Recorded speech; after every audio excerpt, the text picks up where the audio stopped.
kasih Tuhan Yesus atas berkat-Mu yang telah kami rasakan dalam satu hari ini. Kami ingin mendengarkan firman-Mu. Kiranya Roh Kudus-Mu yang menguasai hati dan pikiran kami. Di dalam Yesus Kristus kami berdoa dan mengucap syukur kepadamu. Ampuni segala dosa kami. Amin. Shalom. Selamat pagi bagi Bapak dan Ibu sekalian. Sebelum kita melakukan aktivitas kita pada satu hari ini, biarlah kita lebih dahulu mendengarkan firman Tuhan sebagai renungan bagi kita dan pelita bagi kita untuk melakukan aktivitas kita dalam satu hari ini, yang tertulis dari Yohanes pasal 17 dimulai dari ayat 11. Demikian firman Tuhan. Dan aku tidak ada lagi di dalam dunia, tetapi mereka masih ada di dalam dunia. Dan aku datang kepadamu, ya Bapa yang kudus, peliharalah mereka dalam namamu, yaitu namamu yang telah engkau berikan kepadaku, supaya mereka menjadi satu sama seperti kita. Dalam bahasa Batak dikatakan demikian. Dan di portibion beau tujuluanon, di portibiodo anggunasida, narodo au manopotho ali amang nabadia, ramo di manasida di bagasan luarmu, akka nanelehon mitu au asa sadana sida somon hita. Demikian firman Tuhan.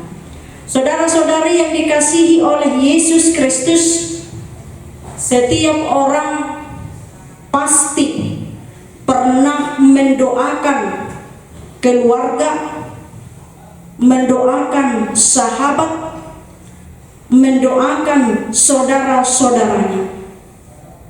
Ketika kita mendoakannya, itulah menunjukkan bahwa kita peduli, bahwa kita mengasihi. Dan tentunya setiap kita mendoakan saudara-saudara kita, setiap kita mendoakan keluarga atau sahabat kita, yang kita harapkan adalah mereka menerima, mendatangkan kebahagiaan. Berbicara tentang doa, kalau kita kembali disapa firman Tuhan pada 2 minggu berturut-turut ini, mulai dari minggu Rogate sampai dengan minggu Eksaudi, yang mengingatkan kita begitu perlunya di dalam hidup setiap orang percaya untuk tetap hidup di dalam doa. Dan bagaimana pada minggu Eksaudi mengingatkan kita bahwa setiap doa yang telah kita sampaikan, Tuhan selalu mendengarkan. Ketika tadi kita mengatakan tentang hal berdoa, inilah yang menjadi renungan kita pada hari ini melalui firman Tuhan di dalam Yohanes pasal 17 ayat 11 ini, yang berbicara tentang doa Tuhan Yesus, yang membawakan di dalam doa syafaatnya, yaitu mendoakan para murid-muridnya.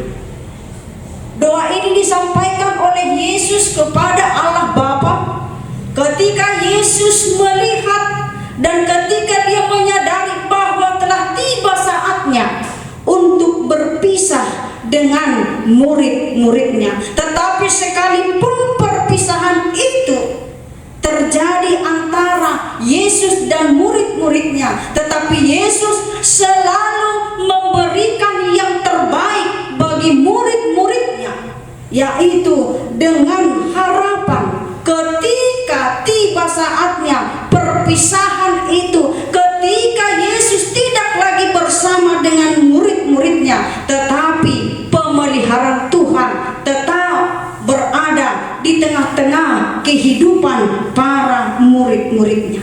Ini yang mau kita lihat melalui nats kita pada hari ini yang membawakan doa syafaatnya, yang menekankan supaya murid-muridnya juga di dalam kehidupan yang sukacita di tengah-tengah dunia ini. Karena itu saudara-saudari, kita lihat melalui isi daripada doa Tuhan Yesus ini kepada murid-muridnya. Ada dua hal kita lihat melalui nas ini. Apa yang menjadi isi doa Yesus terhadap murid-muridnya? Yang pertama dikatakan agar Allah memelihara murid-muridnya. Dikatakan dalam nas ini, peliharalah mereka dalam namamu. Dikatakan peliharalah mereka dalam namamu, bukan di dalam nama dunia ini. Karena Yesus tahu bahwa setiap orang yang percaya, para murid-muridnya yang berada di tengah-tengah dunia ini akan menghadapi berbagai tantangan, akan menghadapi berbagai cobaan, akan menghadapi berbagai ujian, dan bahkan bisa saja menghancurkan kesatuan para murid-muridnya di tengah-tengah dunia ini. Tetapi Yesus tidak menginginkan itu, dan dia mengatakan peliharalah mereka dalam namamu, yang artinya ketika Allah yang memelihara kehidupan orang percaya, sebesar apapun segala pergumulan kita, sebesar apapun ujian yang kita hadapi, maka Tuhan yang akan menjaga kita, yang memberikan keselamatan dan yang memberikan sukacita bagi diri kita sendiri. Lalu yang kedua yang menjadi isi dari doa Tuhan Yesus ini, bahwa Yesus mengharapkan ketika Yesus naik ke surga, ketika terjadi perpisahan bersama dengan murid-muridnya, Yesus mengharapkan bahwa murid-muridnya hidup di dalam kesatuan. Itu sebabnya dikatakan dalam nas kita ini, supaya mereka menjadi satu sama seperti kita. Menjadi satu, kesatuan seperti Allah dengan Yesus, yang tidak pernah berubah, yang tidak pernah goyah, tetapi mereka selalu di dalam kesatuan, tidak terpisahkan. Kalau dikatakan hidup bersatu, hidup dalam kesatuan, bukan dalam pengertian harus seragam, bukan dalam pengertian harus sama, tetapi dalam setiap perbedaan itu tercipta satu kesatuan. Di dalam perbedaan itu tercipta satu persekutuan yang harmonis, yang didasari oleh kasih daripada Tuhan. Kalau kita dikatakan kesatuan, satu, mengapa dikatakan kita harus menjadi satu? Karena kita adalah sama-sama milik Allah.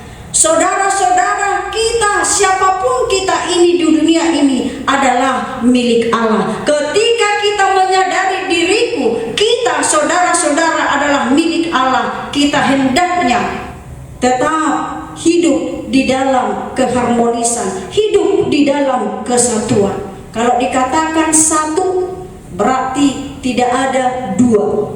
Kalau dalam matematika 1 tambah 1 adalah 2, tetapi dalam Kristus 1 tambah 1 tetap 1. Lalu bagaimana kita menimbulkan kesatuan, dapat menunjukkan kesatuan dalam setiap persekutuan kita? Tentu ada kepedulian, ada saling tolong menolong, ada saling menerima antara yang satu dengan yang lain, sekalipun kita memiliki berbagai perbedaan.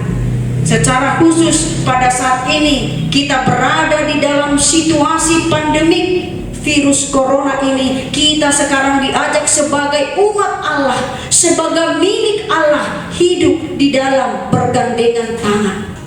Bersama-sama kita saling menopang. Karena itu saudara-saudari sekalian, miris, ironis kita melihat pada saat ini melalui media-media sosial bagaimana sekarang kesatuan umat itu dipecah, kesatuan umat itu dibelah. Karena apa? Karena begitu besarnya kekhawatiran kita sampai juga kita mau menolak orang-orang yang telah terinfeksi. Padahal dikatakan kita harus tetap bergandengan tangan untuk memberikan satu semangat kepada saudara-saudara kita. Karena itu saudara-saudari yang dikasihi oleh Yesus Kristus, begitu berharganya doa Yesus ini yang membawakan dalam doa syafaatnya. Hendaknya kita hidup dalam kesatuan di tengah-tengah rumah tangga, di tengah-tengah gereja, di tengah-tengah masyarakat, dimanapun kita melakukan segala aktivitas kita. Dan mari kita teladani perbuatan Yesus yang mendoakan murid-muridnya agar kita juga saling mendoakan sebagai buah dari kesatuan kita sebagai milik Allah. Tuhan memberkati kita berdoa. Terima kasih Tuhan melalui firman-Mu yang telah kami dengarkan. Kiranya itu menguatkan kami untuk melakukan segala aktivitas kami, dan ajari kami untuk selalu setia melakukan firman-Mu. Di dalam Yesus Kristus kami berdoa dan mengucap syukur kepadamu. Amin.